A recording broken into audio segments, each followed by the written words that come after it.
Hey guys, what I'd like to do in this video is talk about the Magewell USB video capture device, which I'm currently using to record this footage. I've got my Sony Alpha 6500 connected to my PC using this device, and this is it here, the USB Capture HDMI Gen 2, and it's a fantastic little bit of kit. Very well made. It's quite small. It's a little aluminium build. There's nothing plasticky there. But it's quite a simple design. It's got a USB 3.0 port on one side, and it's got an HDMI port on the other side, and that obviously goes to your camera. There isn't a secondary HDMI port, a loop port, that goes to a monitor so that you can check what you're recording. So it's probably not the best solution for recording game footage. But for recording footage from a camera, it's really, really good. Now, a few days ago, I did a video about the upcoming Elgato HD60S Plus. I've got the original. I've got the Elgato HD60S. It's sitting over there. And I use that to capture gameplay. And I've also got the Cam Link, which is actually powering my overhead camera. Well, it's not powering it. I'm using it to record footage from my overhead camera. Now, I've got the original Cam Link. I don't have the 4K version. But both the Cam Link and the HD60S require software. They're not plug and play. The Magewell, in comparison, it supports the USB video class, USB, but the Elgato products that I've got require software. You need to install their software, and whenever you do that, you add something else into the equation that can go wrong. And I will say from experience, the Magewell works 100% of the time. The Cam Link works well.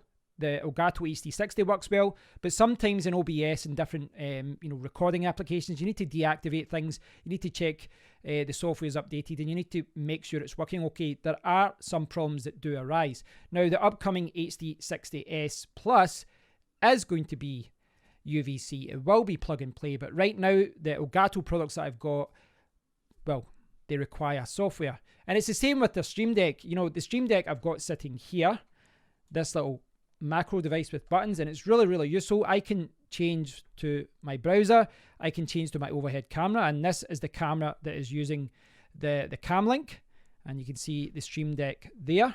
And if I click on Mario, it goes to Mario.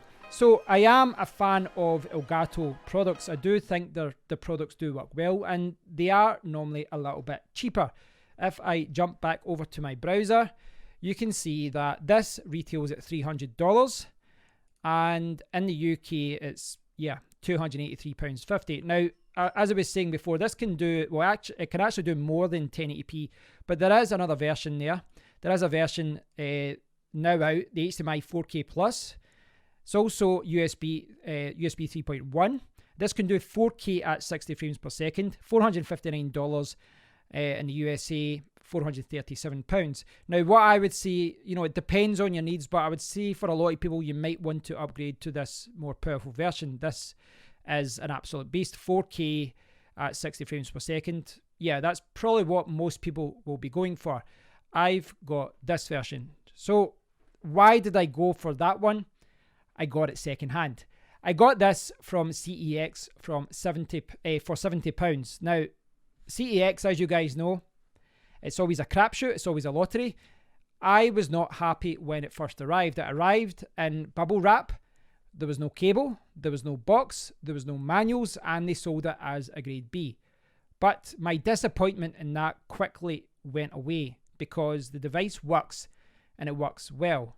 The only regret I have is that they actually had two in stock, and I'm annoyed at myself for not ordering the second one because now it's sold out.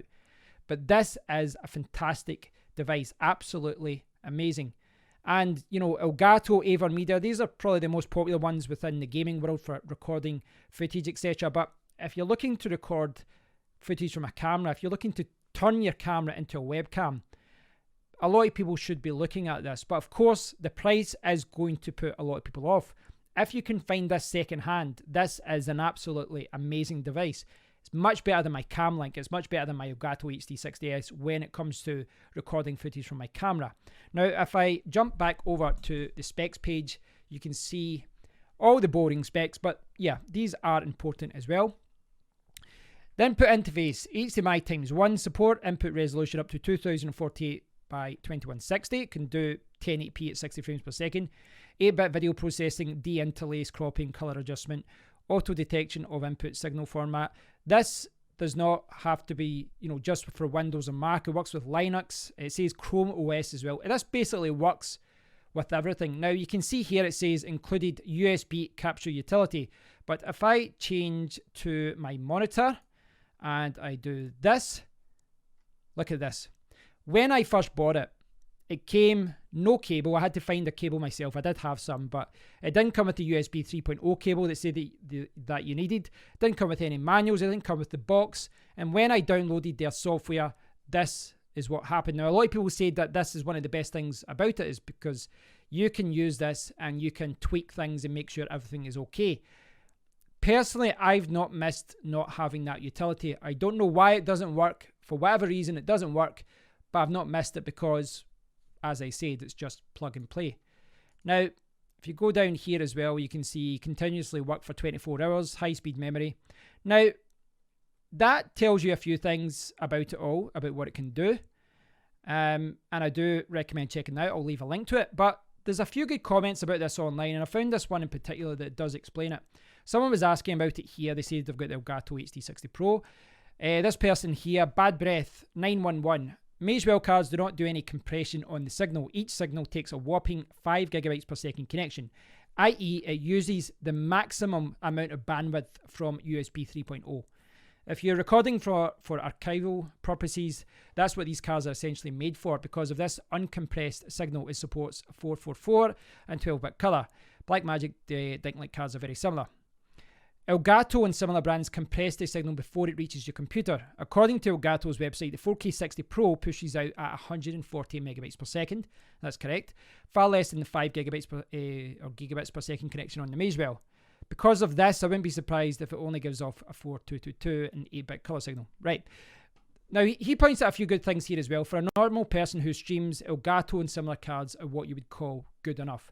And someone else says the same thing down here as well. If you expand the comments, it's funny because I see so many streamers buying Magewell and only ever use the direct show through OBS.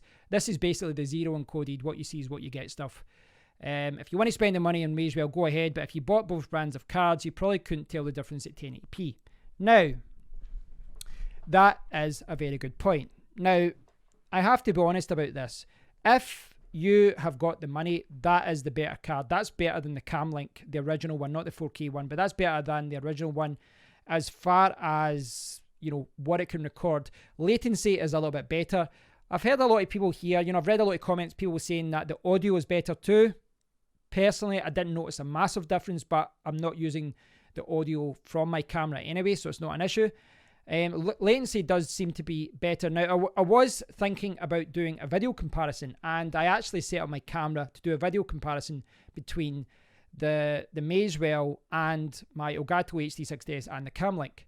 The reason I'm not doing this for you guys is because I couldn't really see any difference. I really couldn't see any major differences. Now, that's not because my card isn't doing what it should be doing. It's because I run everything through OBS. I'm limiting the amount of bandwidth that I use for recording. I set it like at 10 megabytes per second. It's not a lot. So I'm doing a lot of compression on my PC. So a lot of the benefits that you get from using a card like this, as far as the quality goes, yes, I get the latency. Yes, I get plug and play, which is amazing. I can wholeheartedly recommend buying a device that can capture footage using UVC, because you don't have to mess about with software. But I am not getting the most from this device. I will say that up front, because I'm compressing everything on OBS. But I'm using it right now. This is what I'm recording with right now. Even if you disregard the fact that I'm compressing all the benefits, I'm taking the full, all that bandwidth, 5 gigabits per second or whatever, rather than 100 megabytes per second, and I'm not using it all. It kind of seems like a little bit of a waste, but the quality is good. It's plug and play. The latency is great, and it just works.